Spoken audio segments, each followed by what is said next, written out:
Hi everyone, welcome back to Swiss Home Garden. Chitra here. In this video, I will be taking you to the most beautiful castle town called Regensberg. This is located not too far from my home. We can actually see part of the tower from our topmost floor from one of the windows. Let's begin our journey. We are driving up to the hilltop of Regensberg, and on the right you see some vineyards. You can also get a glimpse of the round tower as we are going up to the communal parking area. Driving is not permitted to the top of the hilltop and the castle areas unless you are a local resident. So we will park down in the communal parking area and then walk up. Regensberg was founded as a hilltop fortified settlement in about the year 1245.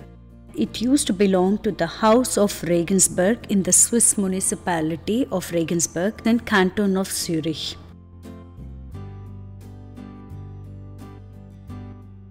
We are first walking through the Unterburg, or also known as the Unterstadt, and this is built outside the town walls. And this is really one of the most beautiful towns with its chocolate box-like houses which are well maintained. Some of them are as old as 600 to 700 years old. And after that we will be walking up to the castle grounds itself, and that is called the Oberburg or also Oberstadt. This summer has been probably one of the worst summers, and fortunately on this day it was really sunny and I took advantage and went for a walk in this town.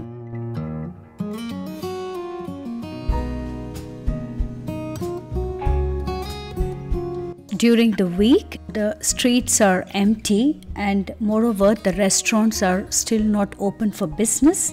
You could get probably some takeaways, so there's not much of activity. During the weekends, there are a lot of tourists visiting this castle and the other part of the town.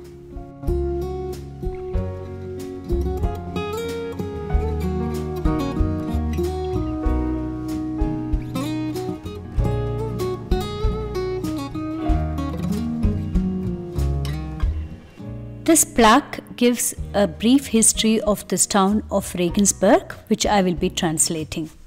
Regensberg was founded as a hilltop fortified settlement in about the year 1245 by a baron called Baron Lüthold of Regensberg.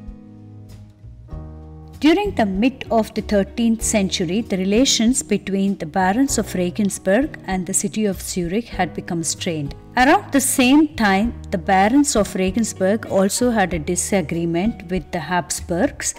The disagreement was because the Kaiburg family, which was holding this land, had become extinct. For those who don't know who the Habsburgs were, they were the ruling family of Switzerland, but when Switzerland became independent, they kicked out all the aristocrats and the royalty. They left Switzerland and went to form the Austrian and Hungarian Empire. The Habsburgs are connected to many of the royal families in Europe. After the First World War, they lost all their power. I don't know if there are some descendants, but probably they have a lot of family connections within the other royal houses in Europe. In the year 1302, the barons of Regensberg sold their castle and the town to the Habsburgs. It changed hands further again.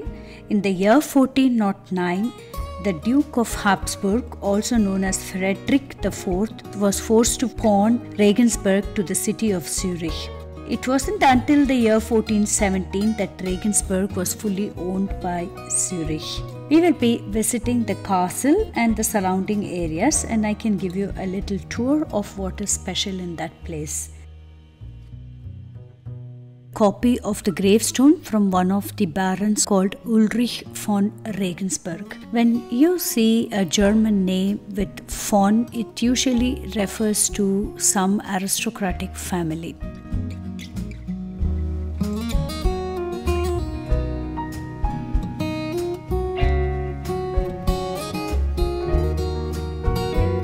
It is a steep climb up, and here you get a good view of the village that is downhill.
We are very close to the entrance of the castle grounds, and this is a nice place to make beautiful pictures. You get a good view of the valley.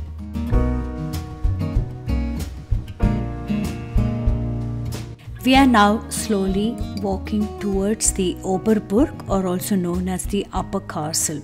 Regensberg was designed as a fortified castle town. The Upper Castle, which we will be shortly reaching, comprises of a rectangular plaza as a main square, which is surrounded by 2 rows of houses. Then there's the church, which is dating back to the 13th century but was rebuilt again in the year 1506. The main historic attraction is this half-timbered house, Rotaros House or Red Rose House, which is dating back from the 1540s. Now this is one of the main attractions. This is a limestone well which has a depth of 57 meters.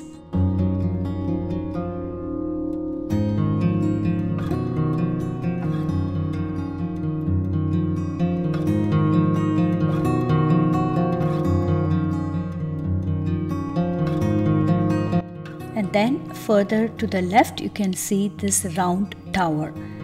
The round tower has a height of 21 meters. Previously we could visit this tower, but as of now they have closed it for visitors. I think with all this madness they have closed it since past 1 year. The entrance fee was also very minimal, and from the tower you could get a beautiful view to the valley. This tower is probably the only remnant of the mid-12th century castle, and it is still in its original state of construction. The tower is built as a 5-story keep made of local limestone with a wall thickness of 3 meters and a diameter of 9 meters at its basement.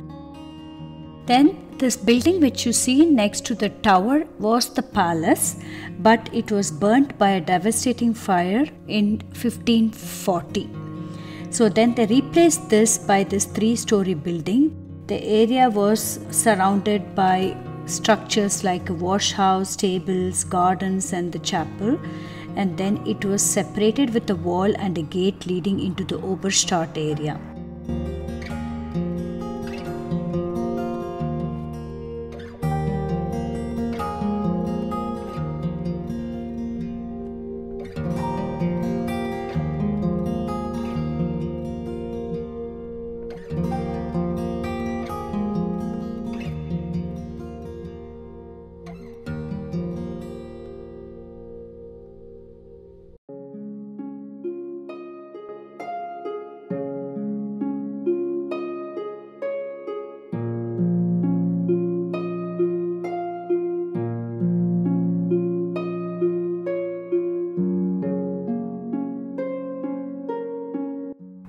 This half-timbered building is one of the historic attractions over here. It is called the Rotaros Hotel.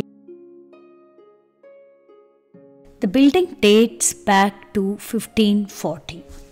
There are 2 hotels, one towards the entrance of the castle which is called Hotel Krone, and behind these gates is the Rotaros. There is also a small rose garden in front of the hotel which has an affiliation to the Royal Rose Society in London.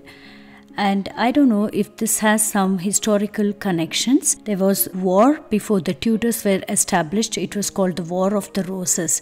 But one never knows, amongst the European nobility and the royalty, they must all be interconnected either way, through marriage or through land acquisition.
I hope you enjoyed watching this video. It gave me great pleasure shooting this video too. Thank you for watching. If you're new to my channel, kindly subscribe. I post one new video every week on food from scratch, Swiss country living, gardening and natural recipes. See you in my next video. Bye bye.